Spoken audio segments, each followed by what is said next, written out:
তাহলে তুমি রাধা? ঠিক আছে, একটু তো রাধা একটা স্মাইল করো তো। বলো লাইক কমেন্ট শেয়ার করো, সবাই লাইক করো বলো। এই হয়েছে, যথেষ্ট হয়েছে। শাড়িটা কি করেছিস এখন? তো শাড়িটা কিনতে হবে। তাহলে এরকম করছিস কেন? যে এখন তো কিনতে হবে। মশা ঢুকে যাবে।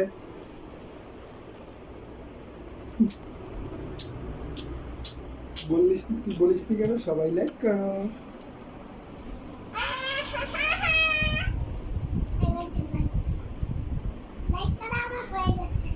বলিস নি কেন সবাই লাইক করো? কখন বলেন? শাড়ি ধরো না, শাড়ি ভাত করছে।